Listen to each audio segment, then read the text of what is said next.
It's like I think around Lith Wander even, it was like, whoa, what are you know, your roam's not there. So maybe some of those minor mistakes can be fixed here for RRQ Hoshi to get themselves to a game 3. Here we are. Gatot Kacha and the Valentina, I would say, is the weaker of the two mid lane duos that we have. I definitely feel like Khalid and Farsa together is such a strong combination. Valentina has fallen out of favor when it comes to strength in the mid lane. Troll might even be forced to pop the Revitalize. Indeed, it will be the case here.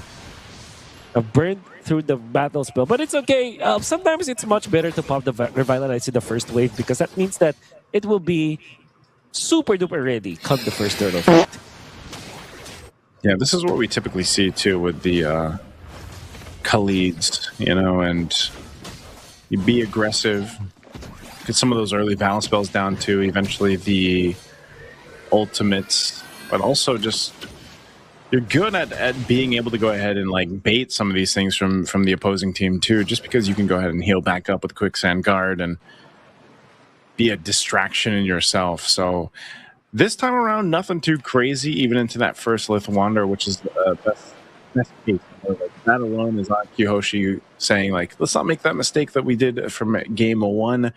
And I'm wondering, you know, the timing here with this lineup for RRQ Hoshi, especially having a carry. Is carry still the basically you need those 3 items to lock in? Scaling wise, she still needs the, what do we call it, tips? She still needs those 3 items. Yeah, 3 item power spike. Power spike. For all those who don't know. Yeah, that's the tips. Yeah, for sure. Look at this. Susujin, popping the Requiem. Revitalize is going to be used again. Troll, he might be in trouble this time as First Blood going to the hands of Dyron. Team Falcons look like they wanted to make a play up there, but that's what I was saying. The Guinevere is going to help a little bit more, though, just because, again, you have that crowd control plus that Requiem to follow through with the rest of this lineup here. Yep. Actually, it actually depends on the carry on what he decides to go for. If he wants to go for the Trinity, yeah, for sure he's going to farm. But I think that overall, anytime that you can deliver a kill to the carry, you can actually activate him. Okay, Dragon Form going to be used. All for the space for Boyet to go ahead and get this turtle. A Feathered Airstrike to keep Troll up at bay. I'm not sure if this is going to break into a fight. A good usage of the Raging Sandstorm stolen by Cuffin. And once again, they're going to be duking it out. A 1v1 with Idok and Troll going at it, but Boyet's finally going to fall. A good play from Cuffin, the MVP from game 1. But it's a trade, though, and RRQ Hoshi gets that trade in their favor. Yeah, big trade. That will be in favor of RRQ Hoshi. I was surprised that Cuffin still survived after that, but he actually started the fight so well for Team Falcons. I wonder how Boyet died in there, but yeah, that was the costly death out there. Fortunately for him, Sutsujin dropped way before he dropped. So that means that when it comes to the EXP, Boyet will have a little bit of an advantage. But overall, RRQ Hoshi more than happy to take that trade. Oof, again, Rins taking some damage. Boyet will be able to clean up that kill. Good usage there to set things up in the mid lane. So Team Falcons will do what they can to go ahead and scrape back into this early game. Nothing too crazy, you know, even with that last even with that last team fight that we saw, you know, RRQ Hoshi just barely ahead here.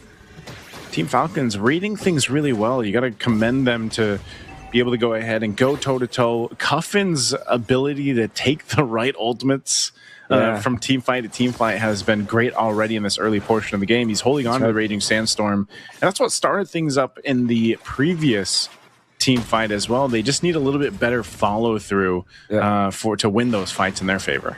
An important move that we saw from Toy went for double nade, so I will have a 300 gold advantage over the Esmeralda, which is going to be important when it comes to the activation of this carry. We talked about how important the TIPS or the tips for Toy is in 3 item power spike. However, if you get a Corrosion Shite with a Demon Hunter sword, you're going to be okay. But there has to be a way to lock down your opponents. You have to freely hit your opponents, and that's what RRQ Hoshi needs to find here. It's like clockwork. It's like the same choreography that we saw from the previous game, but this time they decided not to push through with a fight. So turtle secured here for Team Falcons. Good usage of Sanji using that dragon form. I'm not sure if they're going to jump in on this. Yeah, Troll was there just to back him up if they needed. Cuffin's still holding on to the Raging Sandstorm, so good control. Like, this is all just kind of disciplined gameplay on both sides. A jump in from Susujin. There's the feathered airstrike, though, and not enough time for Cuffin to get out with the Raging Sandstorm. And AOG, rightful wins, but Troll with Boyette, they're looking to potentially make a play. He's got the Revitalize, but he's going to be thrown into the air again with that spatial migration. So another good pickup for RRQ. A great pickup for RRQ Hoshi, as we're looking for opportunities to get good targets. Taking down Coffin was more than good for RRQ Hoshi. Then they get another bonus, which was to take out Troll with the Revitalize. So they have achieved so much. In fact, it prompts some rotation from Sano. That meant that there will be no one to defend this bottom lane, and Toy will be able to push that lane for the team, and further increasing the lead that RRQ Hoshi has right now. About 2,000 gold, 5 minutes in, 6 minutes in. When it comes to EXP, they are at par with Boyette anyways. Of course, Boyette has a little bit of XP lead over Sutsujin, but come the next turtle, they can actually teamfight if they do utilize all of their abilities and their heroes. So, RRQ Hoshi, good start for them. Oh, Sano falling down. Big play down bot. RRQ Hoshi. Again, all this too is just buying time here for Toy to go ahead and scale up on this carry. He's going to be a big portion of the damage later on once RRQ gets to that stage of the game. You know, carries there to shred it out. But, you know, when you have this kind of start for RRQ Hoshi in terms of, you know, your roam's got kills, your XP lane's got them, Rins is pumping out the damage. And Susujin, all part of this plan is just to really set things up with the crowd control that comes with the Guinevere. But Team Falcons so far relying on Boyette here to go with the 50-50 on the Retribution. We'll see if he gets enough space. Pops out the shadows. They're going to be able to go ahead and secure it. So Boyette gets the turtle. This fight's going to break out. Cuffin jumping in with the Raging Sandstorm. Again, Ito can't get away. Oh. So once again, Boyette looking potentially to do some damage. No shadow kill, though. But hey, they've done enough. Getting back into this game, they've got a little bit of gold to work on. Putting pressure here on the tier 1's going to be great for them. Diamond taking a couple shots. Sano there. Landshaker to be dropped down. Boyette joining the fight back. Does he have the shadow kill soon? It's a 3v1 with Dyron holding his own. He's got the Homelander shields to keep him up, but he will finally be pushed off that tier 1 turret. Great pick out of Dyron surviving that. That's actually pretty crucial, but the Falcons will collect the turret takedown as their consolation prize. There could be a kill down the bottom lane as RRQ Hoshi are poising to go for a Death Brush play. It's gonna be good, but Team Falcons has a wombo combo that's very scary later on. RRQ Hoshi survived that. Fortunately, they have the dashes for that one, but if Team Falcons layered that properly, that will be so scary. That's AOG into the stolen Raging Sandstorm from Coffin, and of course Sanji starting it with the Petrify of the Black Dragon 4. That will be a very scary ultimate combo for Team Falcons, and RRQ Hoshi has to really mind that all the time. I guess for Team Falcons right now, they're going to be banking on the fact that they can go together as a team. Toy skips the Demon Hunter Sword and goes for the Golden Staff first.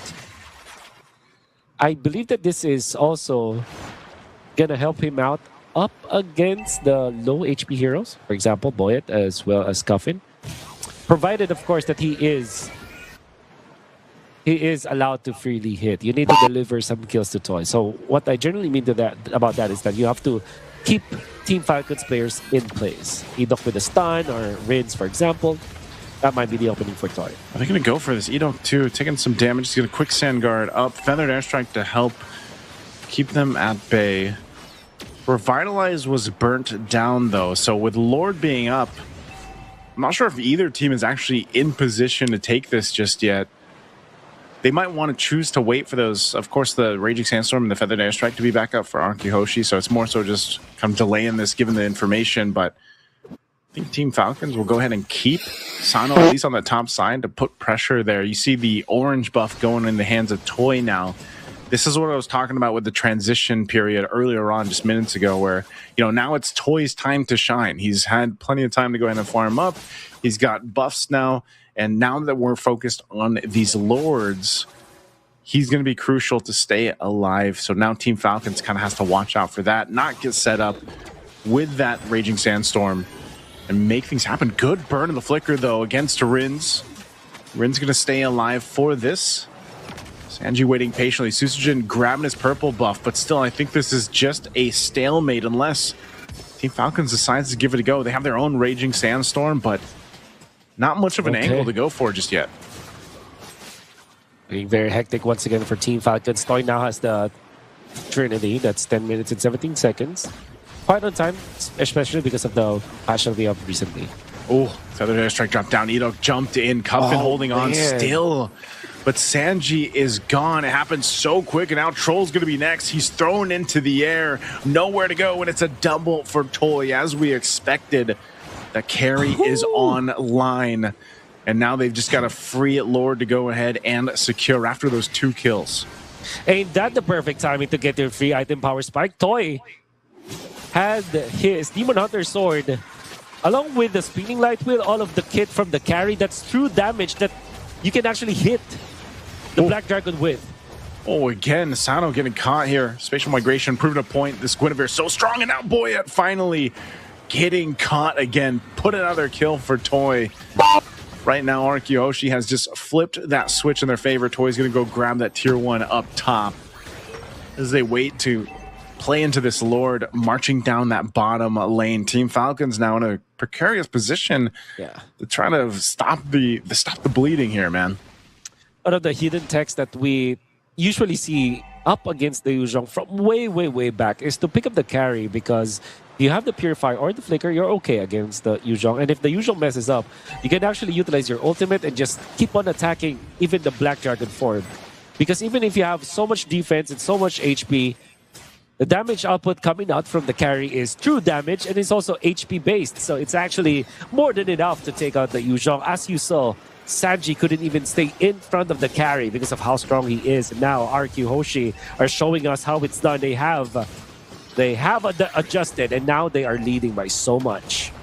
See how they approach this. Lord's going to march into this bottom turret. They will take down the bottom base turret again. A spatial migration into the feathered airstrike combination. Revitalized from Troll will keep him alive, but Sanji is gone. Cuffin deleted, as well as Toy just shreds through the health bars of Team Falcons, clipping the wings here in game 2. Taking them a little bit longer to end it, but it's a double for Troll, or double for Toy, as Troll falls and Boyette can't do anything as RRQ Hoshi takes us to a game 3. Just like yesterday when we saw Team Falcons, they were the team during that last series and also the last series. For today, they will force game number 3. Gotta credit it to what RRQ Hoshi has done, though, because they were able to recover. Team Falcons were already controlling the early stages of the game, but RRQ Hoshi, with the right moves, the right pickoffs, all that they needed to do was to find that momentum. And they also show us a different tech on how you can manage the Yuzhong with this carry. Add that all up together, now RRQ Hoshi has a one-sided victory in the end. Of course, it wasn't that easy in the first 4 minutes of the game. But if you look back at this game, Coach Pao and the gang, they're very happy because they have scored a 12-minute one-sided game led by Dyren, 3-0-7 as the MVP of this game.